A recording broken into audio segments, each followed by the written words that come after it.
चलो बच्चों, question number 30 क्या दिया है? एक पोलिनोमियल दिया है, पोलिनोमियल के अंदर कुछ बातें दे रखी है, ठीक है, क्यूबिक पोलिनोमियल है, सम ऑफ रूट वहां पे दिया हुआ है, and P1 P2 P3 P2 P3 and P5 का वैल्यू भी दिया हुआ है। तो सबसे पहले हम ये चेक करते हैं क्या P2 P3 P5 में कोई पैटर्न बन रहा है क्या? बिल्कुल पैटर्न ये बना, 7 13 और 7 दिया हुआ है, ठीक है। और अगर मैं यहाँ पे बोलूं 17 होता तो भी नहीं बनता, 4 टाइम्स होता तो भी कोई पैटर्न नहीं बनता। तो यहाँ पे अफसोस की बात यह कि कोई पैटर्न तो नहीं बन रहा है, ठीक है ना। जैसा ऐसा होता है ना कि x-1 से डिवाइड करने पे 1 आता है, x-2 से डिवाइड करने पे 4 आता है, x-3 से डिवाइड करने पे 9 आता है, तो रिमाइंडर स्क्वायर की फॉर्म में आ जाता है। इस तरीके का कोई ना कोई पैटर्न हो सकता था, ठीक है। दूसरी चीज, यहाँ एक क्यूबिक पोलिनोमियल दिया हुआ है क्या? क्यूबिक पोलिनोमियल में A B C D 4 variables है, 4 वेरिएबल्स है तो ऑब्वियस सी बात है 4 इक्वेशन देनी होती है। तो ध्यान से देखो, एक दिया है, दो दिए हैं, तीन, और एक कंडीशन और दे रखी है, पी ऑफ एक्स में जो सम ऑफ रूट जो है वो 4040 दिया हुआ है। तो एक काम करते हैं, ध्यान से सुनिएगा, अगर सम ऑफ रूट 40 दिया हुआ है तो क्या मैं इस इक्वेशन को दोबारा से कुछ इस तरीके से लिख सकता हूं, 40a into x square plus c x plus d, ऐसा लिख सकता हूं क्या? क्योंकि सम ऑफ रूट मेरे को 40 दिया हुआ था, ठीक है। अब मेरे को यहाँ पे क्या बोला है कि P2 एंड P5 का वैल्यू इक्वल है, P2 एंड P5 का वैल्यू इक्वल है। तो ध्यान से सुनिएगा, a इंटू टू का क्यूब माइनस 40 इंटू ए इंटू टू का square plus twice of C plus D का जो वैल्यू है that will be equals to A into 5 का क्यूब माइनस 40 इंटू ए इंटू 5 का square plus 10c plus D. क्या ये चीज समझ में आई आपको? ये कंडीशन आपको दे रखी थी, ठीक है ना। अगर मैं यहां से चीजों को ध्यान से देखूं तो डी से डी मेरा एलिमिनेट हो गया। यहां से अगर देखूं 8 320 आएगा शायद, ये 2 क्यूब है भैया, 2 क्यूब है ना, ये 2 स्क्वायर है तो 160 आएगा। 160 माइनस 8 कितना होता है? माइनस 152 हो जाएगा ना, minus 152 a plus twice of c का वैल्यू। ध्यान से देना, 25 into 4 100, 100 into 10 1000, 1000 minus 125 is 875, 875 plus यहां से शायद 10c निकल के आ जाएगा, 10c नहीं 5c निकल के आएगा। कितना निकल के आएगा? 5c निकल के आएगा। 5c माइनस 2c कितना हो जाएगा बच्चों?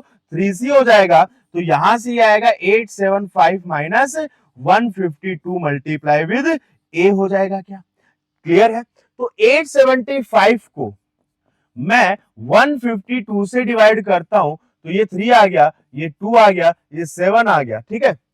और डिवाइड बाई अगर 3 किया, 3 टू जा 6, 3 4 जा 1, 241 आ जाएगा, ठीक है। तो सी का जो वैल्यू है क्या वो 241 ए की फॉर्म में निकल के आ गया?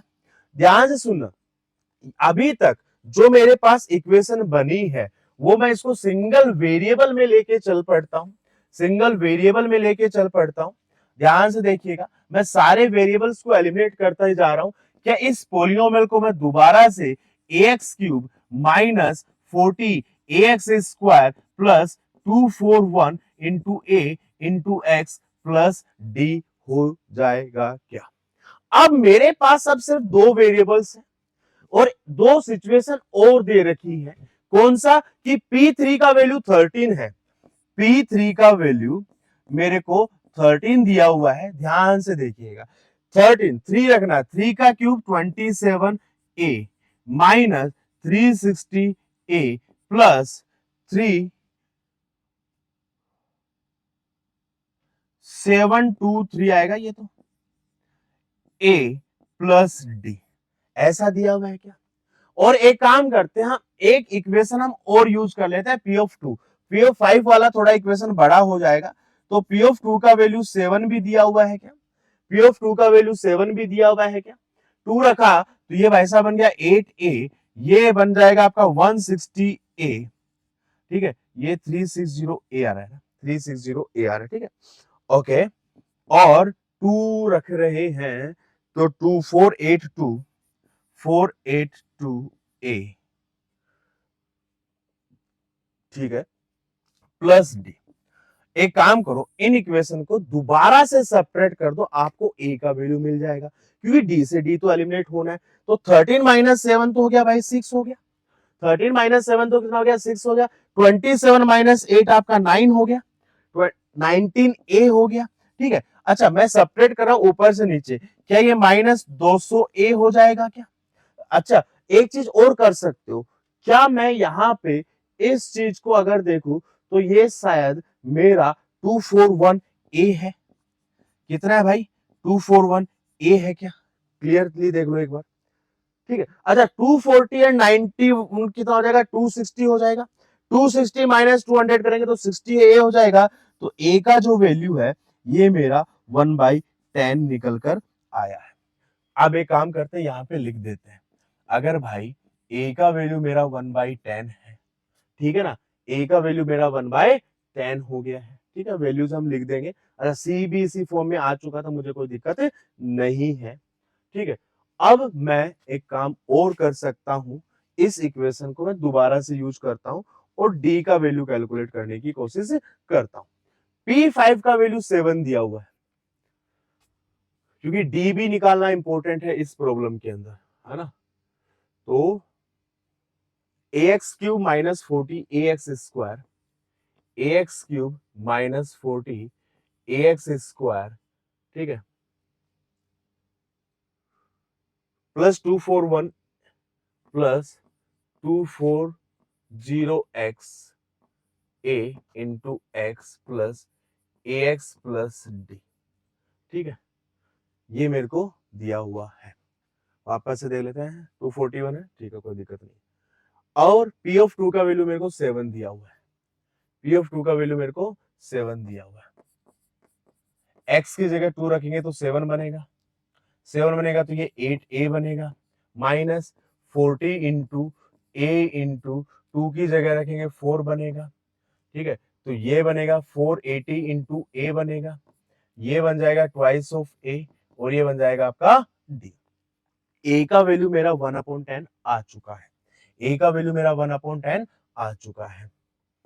तो ये बनेगा 8/10, ठीक है, ये बनेगा मेरा 16, ये बनेगा 48, ये बनेगा मेरा 2/10, और ये मेरा बनेगा डी। ठीक है, ये आ गया 7। अच्छा 8/10 ये तो 1 हो गया, तो ये 6 हो गया। ठीक है, 6 प्लस 16 माइनस 48, ये आ गया मेरा डी, माइनस 32 प्लस 6, तो डी का वैल्यू जो है मेरा माइनस 26 आ जाएगा। ठीक है, ओके, तो डी का वैल्यू माइनस 26 रख देते हैं। ये आया मेरा ax³ minus 40 ax square plus 241 into ax and minus 26। पूछा क्या भाई ने? बड़ी खतरनाक वैल्यू पूछी है सर, 35 के बारे में बात कर रहा है, 35 के बारे में बात कर रहा है। ठीक है, ओके, तो एक काम करते हैं, इन तीनों से 35 का cube divide by 10 minus 4 into 35 का square plus 241 divide by 10 into 35 minus 26 आ जाएगा। ठीक है, ओके, तो यहां से अगर देखूं तो 35 का स्क्वायर कॉमन आ जाएगा, तो ये आ गया मेरा 3.5। अच्छा 35/10 ही ले लेता हूं, माइनस 4, ठीक है ना, प्लस 241 इंटू 35/10 और माइनस 26। ठीक है, इतनी गंदी कैलकुलेशन होगी क्या इसमें? ये हो जाएगा -5 इंटू 35 का square divide by 10, 241 into 35/10 minus 26। ठीक है, ठीक है, 35/10 कॉमन ले लेते हैं। ठीक है, 35/10 कॉमन ले लिया, तो ये इधर से तो 241 आया, माइनस यहां से आ जाएगा 5 5 25, 175 माइनस 26 हो जाएगा। ठीक है, ओके, 25 एंड 41 66 आएगा ये, हाँ 66 आएगा, ठीक है। ये आएगा 35/10 इंटू 66 माइनस 26, 5 2 जा 5 7 जा 33, ठीक है। 231 माइनस 26 आ रहा है, तो 205 आ रहा है। ये आपका आंसर आ जाएगा। 205 is the right answer. 205 is the right, मतलब ये क्वेश्चन है ना, आसान था पर लेंदी था और कुछ भी नहीं, ठीक है ना। 4 वेरिएबल 4 इक्वेशन सोल्व करने में समय तो लगेगा ही, ठीक है बच्चों। तो answer is what, 205 is the correct answer for this problem. Clear है?